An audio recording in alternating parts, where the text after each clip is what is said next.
bisa.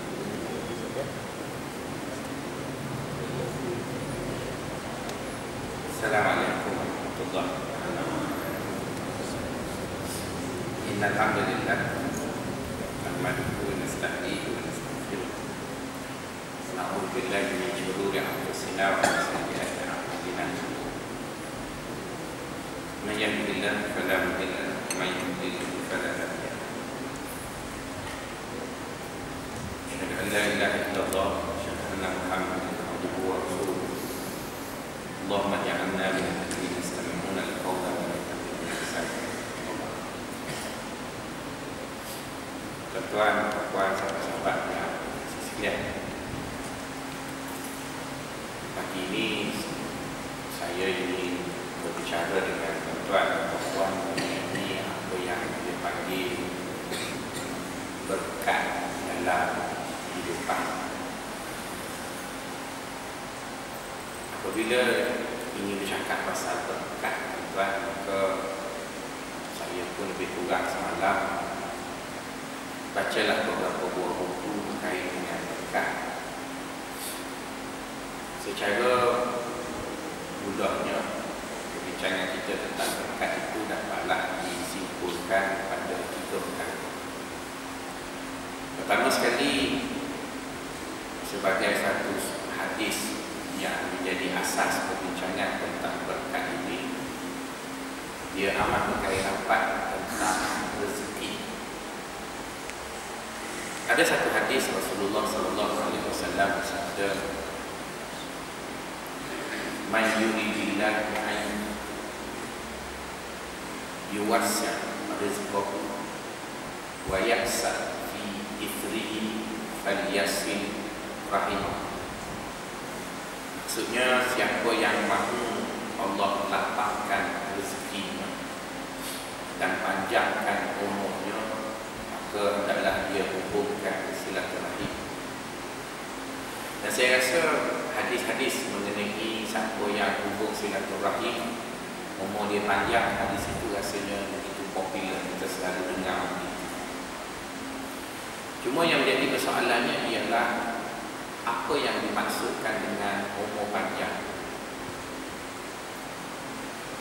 Imam Ibn Hajar Al-Asqalani, Imam Ibn Taymiyah, Imam An-Nawawi, dan ramai-ramai lagi ulama-ulama yang berwibawa, secara ringkasnya apabila mereka menyebut mengenai panjang umur, maka panjang umur itu tidak lari daripada 3 makna. Makna yang pertama adalah makna yang paling popular. Yang kedua itu tidaklah begitu popular, tapi kita orang Melayu setuju dengan makna. Makna yang ketiga adalah makna yang paling lemah. Walaupun kita cuba lihat apa ketiga-tiga makna tersebut. Makna yang pertama yang disetujui hampir sebahagian besar ulama menyatakan yang dimaksudkan dengan panjang umur itu adalah bermaksud Allah Ta'ala memberi keberkatan kepada umur kita. Jadi yang dimaksudkan apabila orang itu menghubungkan silaturahim, maka Allah akan tambah umurnya. Maksudnya Allah akan beri berkat pada umur. Alasan-alasan ulama yang mengatakan bahawa umur itu tidak ada tambahnya pada bilangan umur itu terlalu banyak. Antaranya ayat-ayat Quran, "Idza jaa ajaluhum la yastakhiruna sa'atan wa la yastaqdimun."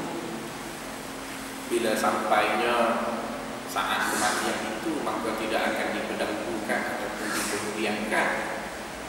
Maka bila ada penegasan yang itu mengatakan bahawa bila ajal itu datang, matilah. Cuma hadis tadi baginda SAW menyebut siapa yang hubungkan silaturahim, dia akan dipanjangkan umur dan dimurahkan rezeki. Maka berdasarkan kepada hadis tadi dan juga ayat Quran tadi, ulama mengatakan Nabi menyebut panjang umur di sana ialah sebagai suatu kiasan pada makna umur tadi berkat.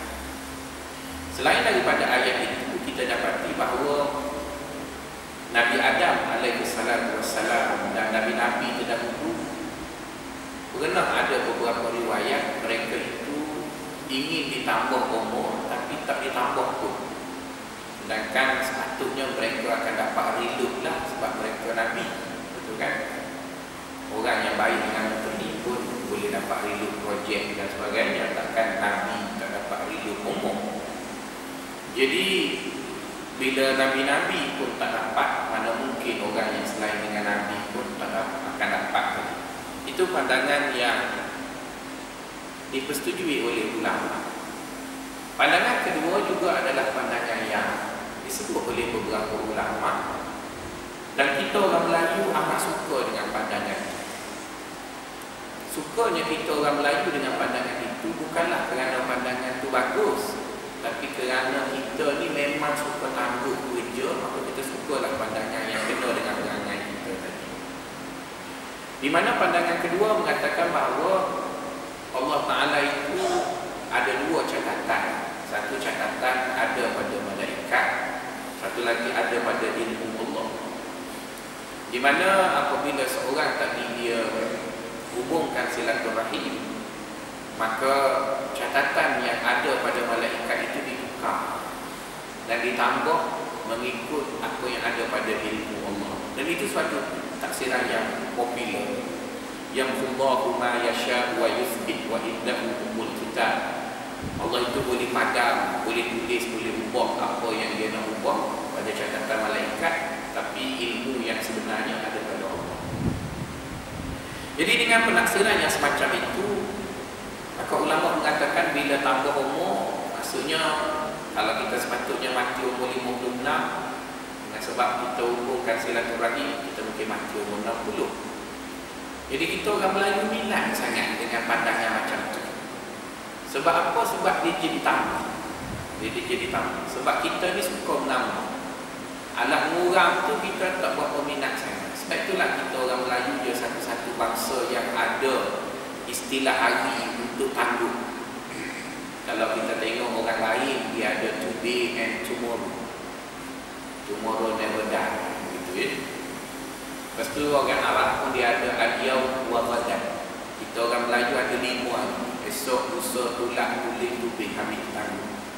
Sebab kita suka menangguh, maka kita sukalah pandangan yang jadi tambah-tambah. Tapi pandangan itu, apapun, tidaklah nak mengatakan ianya tak betul.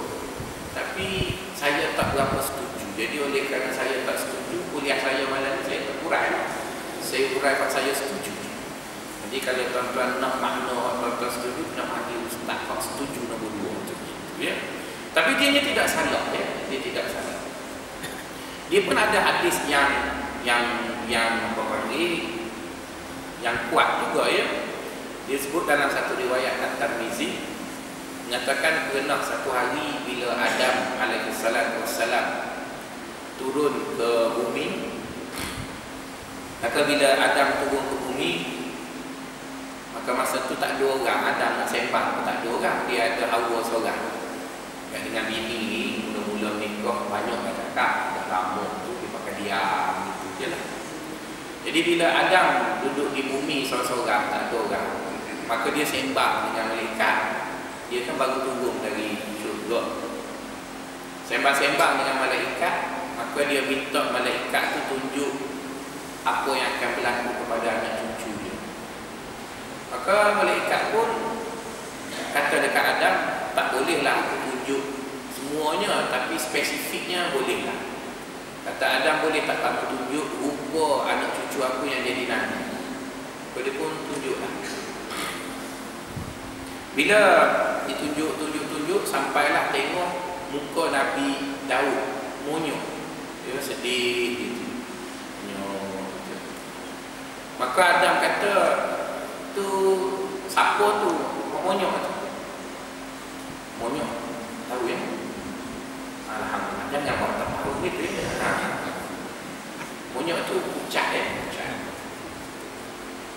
Saya selalu sebut anak murid mesti faham bahasa tu guru, betul kan? Bukan tu guru memahamkan anak murid. Jadi bila muka Daud tadi pucat, monyok tadi, maka Adam tanya malaikat, itu siapa? Kata malaikat, itu Daud. Maka Adam pun tanya, kenapa dia pucat? pecat ni. Kata dia sebab dia mati awal. Wah. Umur dia berapa bila dia mati? Umur 40 Daud mati. Adam masa tu dia ada spare umur 1000 tahun. Maka Adam tanya, umur aku berapa? Dia kata malaikat, umur kau ada 1000. Oh, cucu aku dapat 40 tahun dia. Maka Adam kata kalau macam tu ambil kredit aku lah, hidupkan dia.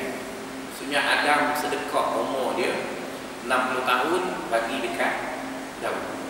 Jadi Daud jadi 100 tahun. Adam jadi 940 lah. Jadi manusia tu dia suka pelupa. Adam ni dia pelupa. Dia duduk dalam syurga dulu, dia makan bukhuldi pun lupa dah. Lepas tu dia turun kat bawah, dia sedekah umur dia dekat cucu cicit dia pun dia terlupa. Jadi malaikat maut datang ketika Adam umur 940 tahun. Dia kata, Adam, aku datang nak ambil umur kamu. Adam kata, apa ada 60 tahun lagi? Maksudnya dia kata, apa ada 1000 tahun umur? 1000 tahun apa? Kau dah transfer kredit ni. Kredit umur tadi kau dah bagi dekat Daud 60 tahun tadi. Maka hadis tu berhenti setakat tu dan dia kata fanasiya Adam wa nasiya abnaul Adam. Maka Adam tu adalah manusia yang pelupa, maka anak cucu dia pun pelupa gitu. Jadi daripada hadis tu dapatlah faham bahawa umur tu boleh dipindah. Dia boleh dipindah. Adam berkenan meminta dengan malaikat untuk pindahkan umur dia pergi ke cucunya iaitu Daud alaihi salam. Jadi berdasarkan kepada hadis itu, berdasarkan kepada ayat Quran tadi, maka sebab itu pandangan kedua itu juga tidak salah ya, iaitu bila orang menghubungkan silaturahim, maka Allah menambahkan bilangan umurnya. Dan pandangan yang terakhir ada disebut oleh beberapa ulama walaupun tidak begitu popular. Ianya mengatakan yang dimaksudkan dengan panjang umur itu ialah orang sebut nama kita walaupun lama dan kita mati. Maksudnya kita meninggal dunia, bila orang buat bangunan baru, orang suka kat kita dia bubuh nama Tuan Haji Yusuf, Dewan Haji Yusuf. Lepas tu buat parti bubuh Haji Yusuf. Semua orang ingat kat kita ya. Jadi ada orang dia mati baru je, baru seminggu orang dah tak sebut nama dia sebab orang rujuk dia mati. Ada orang duduk kat masjid, syurah agung dia paling banyak ngomel. Lepas tu orang buat kenduri dia paling banyak ngomel. Lepas tu bawa buku buat balik pula. Orang macam ni dia mati orang rujuk. Tuan-tuan, rujuk dia mati. Jadi itu ada 3 pandangan mengenai panjang umur. Pandangan ketiga saya tak berapa berminat untuk mengulas. Pandangan kedua saya juga tak berapa berminat. Yang saya nak berminatnya ialah pandangan pertama, iaitu yang dimaksudkan dengan panjang umur bukanlah angka-angka umur kita itu bertambah. Sebaliknya dimaksudkan di sana ialah berkat pada umur. Apabila kita sebut perkataan berkat, maka sekali lagi kita bertemu dengan persoalan. Apa makna berkat? Apa makna berkat? Dan saya cukup yakin sangat pada tuan-tuan kalau saya tanya berkat pada tuan-tuan, tuan-tuan akan jawab begini. Berkat tu berkat Ustaz. Tak akan jawab gitu. Yalah, berkat tu apa? Berkat. Jadi kalau itulah jawapan tuan-tuan, maka itu bermakna tak faham. Berkat ialah berkat faham. Bukan saya kata tuan-tuan tak pandai, saya pun tak faham juga. Jadi bila tak faham tadi, oleh kerana saya ustaz, saya takkan nak ajar benda yang saya tak faham. Maka saya kena fahamkan. Jadi semalam punya homework agak lewat, dia pukul 2 pagi baru tidur. Jadi baca punya baca, maka inilah kuliah saya lebih kurang daripada pembacaan lebih kurang daripada pukul 10 sampai pukul 2 pagi tadi. Mengenai apa yang saya faham daripada makna berkat.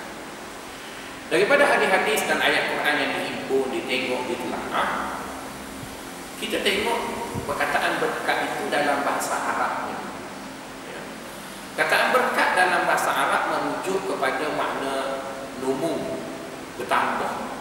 Namaul barakah bermakna nama. bertambah, lebih dan sebagainya. Jadi merujuk kepada perkataan bertambah, lebih, membesar, grow dan sebagainya, maka dapatlah kita letak sebagai makna asas terlebih dahulu bila kita kata berkat pada umur, bermaksud umur kita tadi bertambah. Jadi kalau kita kata berkat pada umur dengan makna umur tadi bertambah, maka kita dapati banyak fenomena yang menjadikan kita keliru. Pertama sekali ialah kita akan bertanya, adakah berkat ini milik orang Islam sahaja ke, ataupun Allah beri pada orang Islam dan beri juga pada orang kafir? Ya. Kalau kita kata berkat itu adalah milik orang Islam, kenapa kita lihat ada orang yang kerap mari masjid tapi dia tak kaya-kaya, dia tak senang-senang pun, hidup berumuk dengan Tuhan semua, komplain Tuhan setiap masa, tapi kerap mari masjid, pakai ketayak serban besar, mulut tegak popek, tak pernah puas hati dengan Tuhan, tapi mari masjid. Ada orang jarang mari masjid, ataupun tak marilah, melainkan sakit nak sembahyang ajak pun mari masjid, tapi hidup senang pula. Ada orang dia kuat beramal dengan agama, tapi anak dia jadi setan, lesik, tangkap sana, merempit sana sini.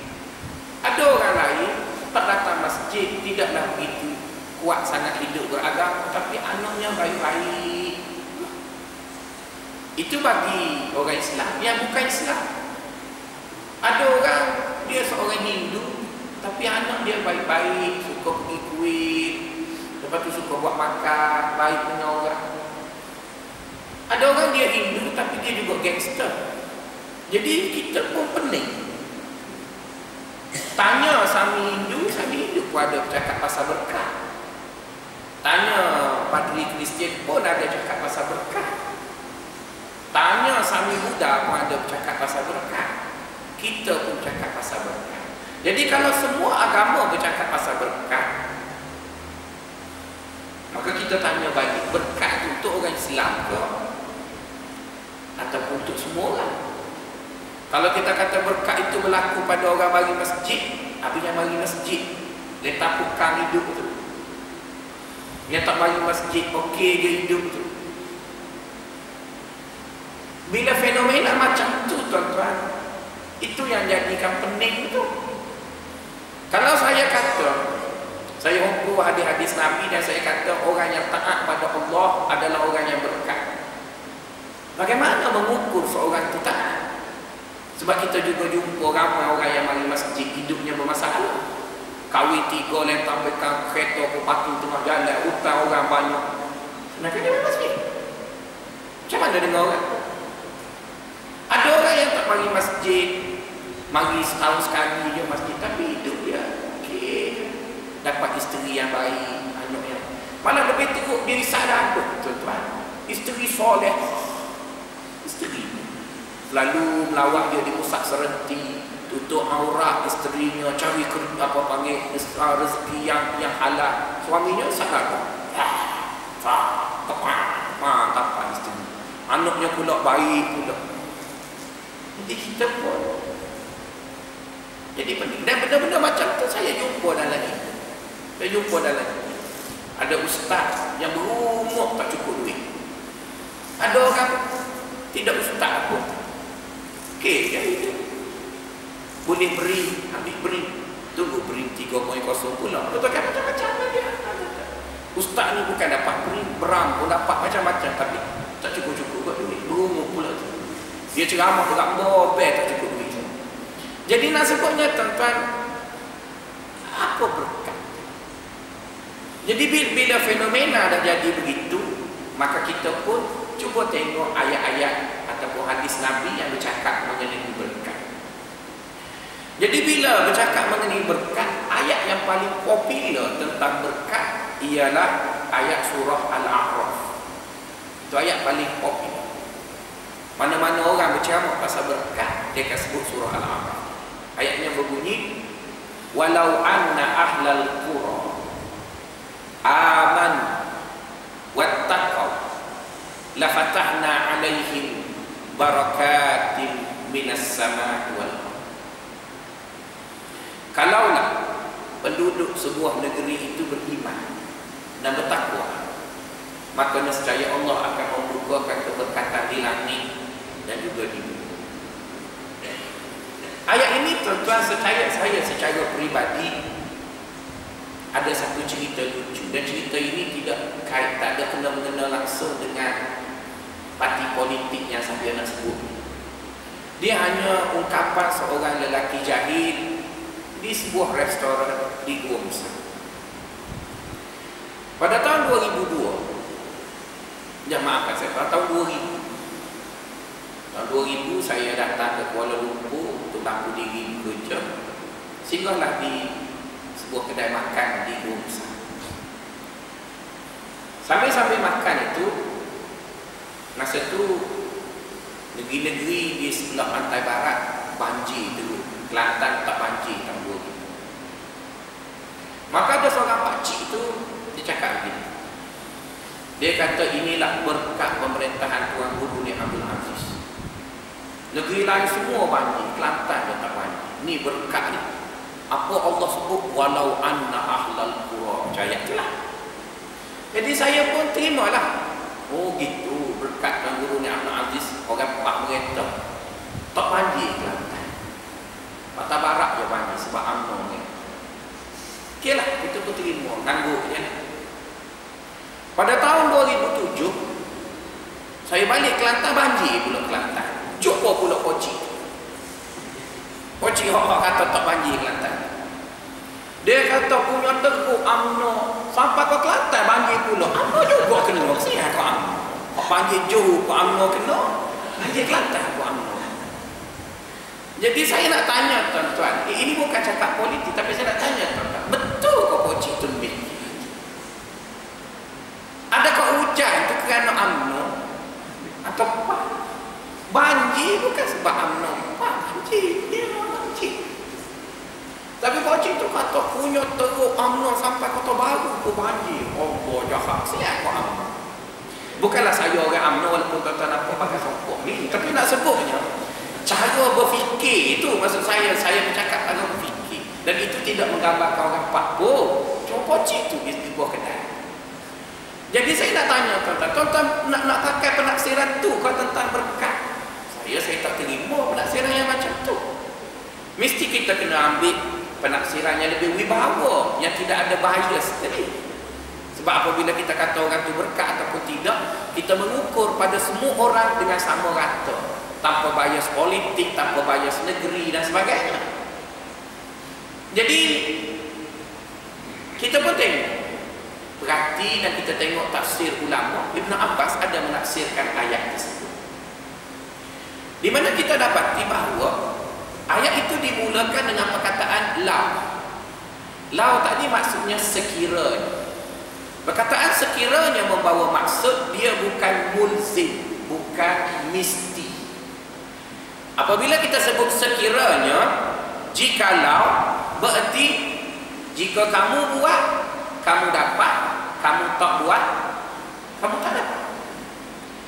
Maka berdasarkan ayat perkataan yang ada di depan itu, fahamlah kita bahawa berkat adalah nilai tambah pada rezeki.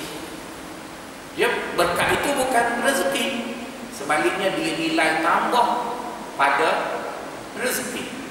Maka sebab itu Allah SWT tidak menjanjikan keberkatan itu pada semua orang.